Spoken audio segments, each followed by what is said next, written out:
even as adults, we often forget how important we are, not only in the lives of our children, but in the world at large. And part of the reason I write books and I tell stories is because as a teenager, when I was reading the books that we had to read in high school, I didn't get to see a whole lot of myself in the stuff that we were told we had to read. I was actually born in 1985 when you started. So I will turn 17 for the second time this year. I'm looking forward to that second 17th birthday.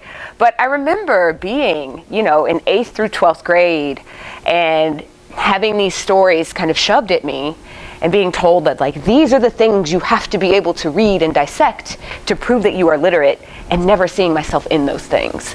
And that is, I don't think it's a stretch to say that that's a bit traumatic for a kid.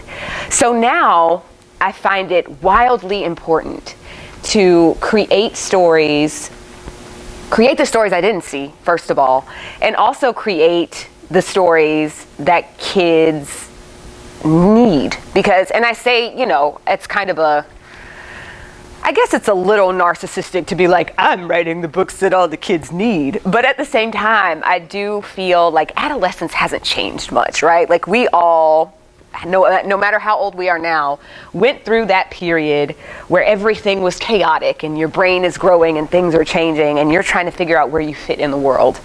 And what I needed most when I was going through that time was literature that was reflecting my experiences. So now I create that because I think that even, as I said, in adulthood, we do constantly need the reminder that our stories are important. And I think that as we each move through the world, we go throughout our day, the people we encounter and their stories, they have the power to, like, drastically affect who we are and how we move. So, as I said to your kids, I will say to you, every single person in this room has a very specific and individual set of beliefs, ideas, perspectives, experiences. And because of that, you all, even in your, latter years, I guess, no offense, but you all have something to offer that nobody else can put into the world. And if you don't put it out there, it won't be out there. Like, it'll never get put out there. So I just want to encourage everyone in this room to share your stories, especially with your kids. I will never forget the day my grandmother sat me down and told me that her grandfather, actually, let me see if I can say it the way she did. My granddaddy was a slave master's son.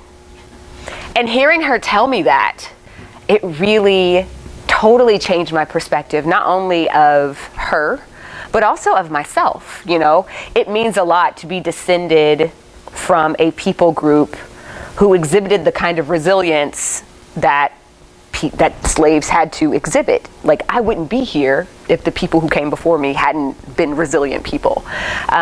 So hearing that story completely changed the way I saw myself. Hearing the opposite side, my other grandmother, her brother, she passed in 2010, but her brother, just a couple years ago, he told me that they were Southern mulattoes who owned slaves. That threw me for a loop. I'm like, okay, so on this one hand, I have this, like, strong resilience in my blood, and then on the other, I have this thing that's kind of shameful, to think that because these were people who were white passing in the South, they could own slaves. And having to grapple with, like, these two very different pieces of my identity is wildly important. So take your stories and give them to your children, give them to your grandchildren, give them to your students, because it makes the world such a better place when we are in a position where we can understand each other. And I feel like we understand each other best through story.